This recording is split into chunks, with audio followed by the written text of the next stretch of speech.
One of the questions, I think, that all ages ask themselves is, what do they call the age that they are in? Almost every age has had this question.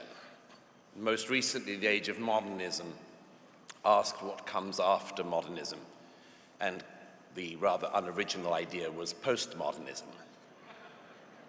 Postmodernism, of course, included its offspring of deconstructionism, and nothing came from that. But I would like to suggest a name for the age that we should be in, and the age that this conference can help bring in, the age of reconstruction. We should be the reconstructionists. The deconstructionists knew something about how to take things apart, but like children with bicycles, had no idea how to put them back together.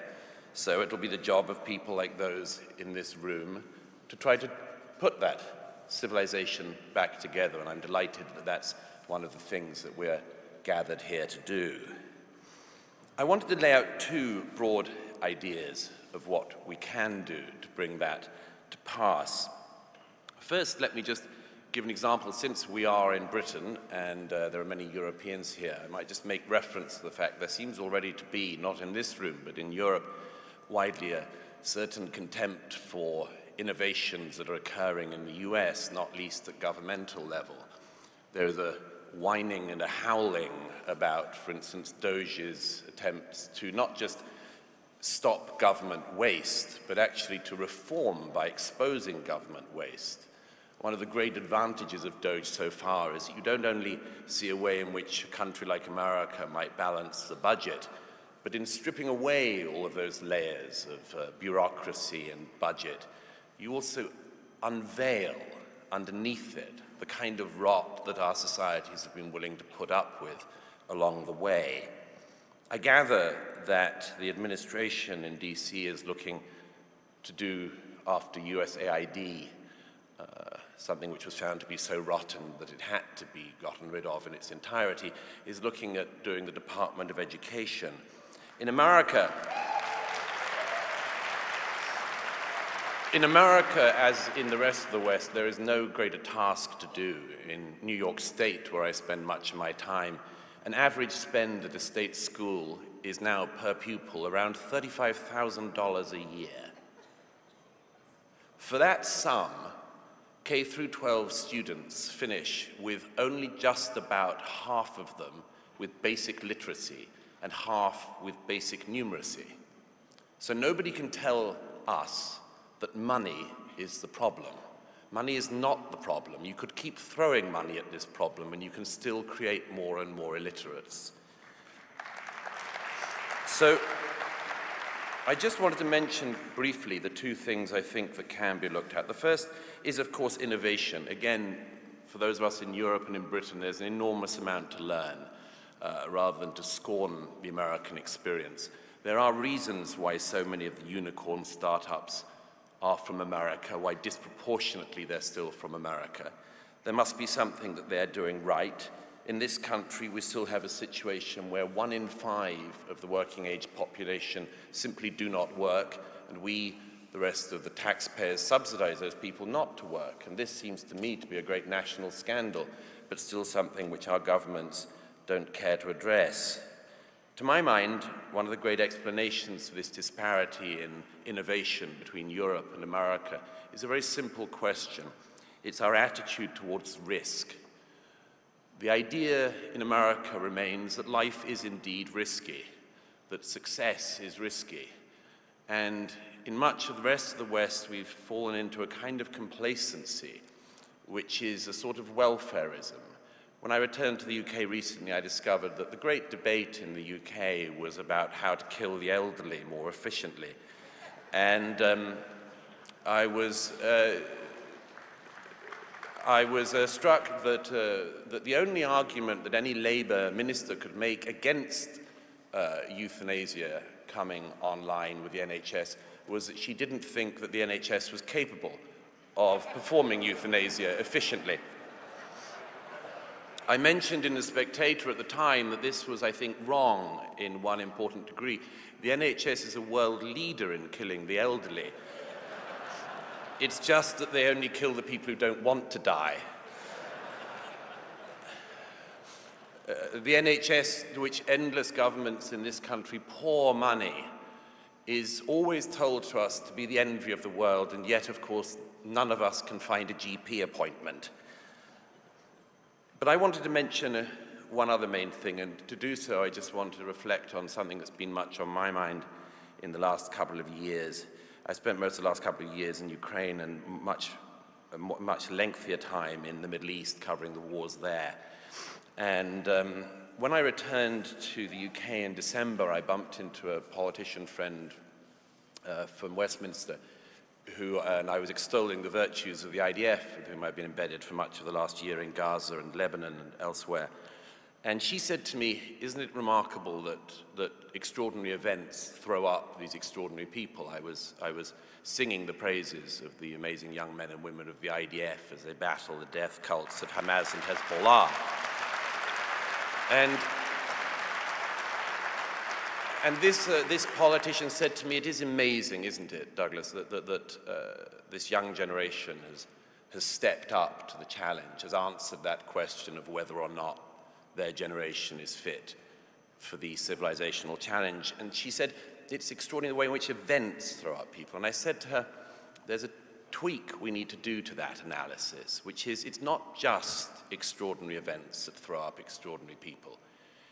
It's extraordinary events when they come up against people who have been extraordinarily well cultured. And what I mean by that is that it's not enough that a civilization or a generation comes across a defining moment. It is that when that happens, you know what you're fighting for. It is that you know you're fighting for your faith, for your family, for your people, for your tradition, for your way of life, and very much more.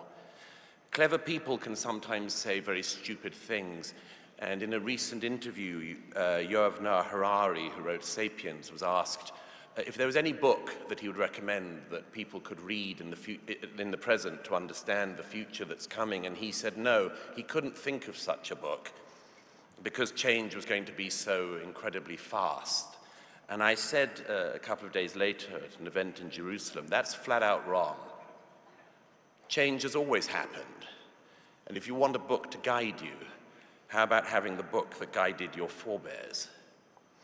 Now, to do that, you have to come to the second thing I wanted to mention this morning that you need for civilizational renewal, and that's the ability to look back. To look back. We've wasted so much time in recent years. We've wasted so much time. People have made us move at such a retarded speed.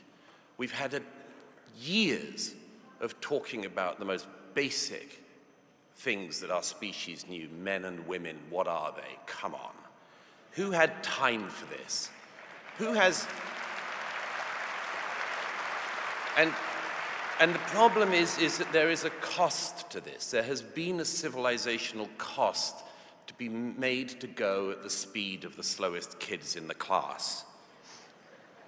Now, one response to the era of mass migration that I've written a great amount has been what I've described as the deculturation of our societies. The idea that in order to welcome people into our societies, we effectively have to pretend that we are uninteresting places, unimportant places until migration makes us interesting.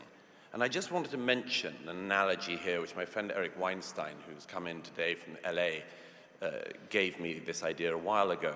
He said, as a boy, he had the impression that ice cream was something whose base flavor was vanilla, and all other flavors were added on top of vanilla. And he said it was only at some point in his youth that he discovered that vanilla itself is a flavor, and a very complex flavor. Now, we in the West have created an extraordinarily complex and rich flavor, and we have spent recent years pretending that we have no flavor, or that flavor is something that only other people bring to us. And this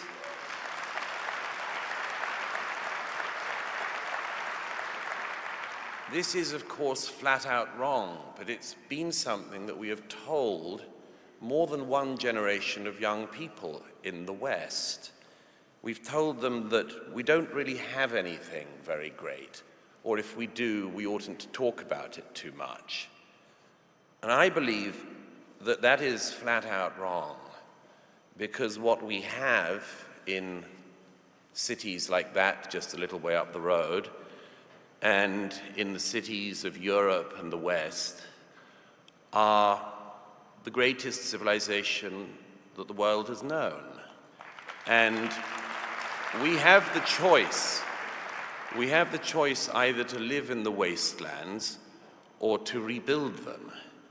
Now, there are cities in Europe, I think of cities like Budapest, I think of many German cities, where the idea is that you actually can restore beauty to the built environment, that people do not need to wander like lost souls around the wastelands of East London looking for meaning against buildings that tell them you are nothing, you do not matter. We have the opportunity to restore, not just in the built environment, but in the educational environment, to make sure that when we talk about our culture, we don't just talk about it, but we also do it. For people to realize that our culture is not just something they revere, but something that young people can add to understand the conversation, the poetry of mankind, to understand that just because Mozart is great does not mean you cannot build on Mozart, that just because the great buildings are great does not mean you cannot add to them. I would urge, in the age of reconstruction, that our great task is not just to break through with innovation, but to reclaim what is ours, to say that we love it, and that if people wish to join us in the veneration of this civilization, they are very, very willing to do so. If they don't wish to join us, there are other places they can be.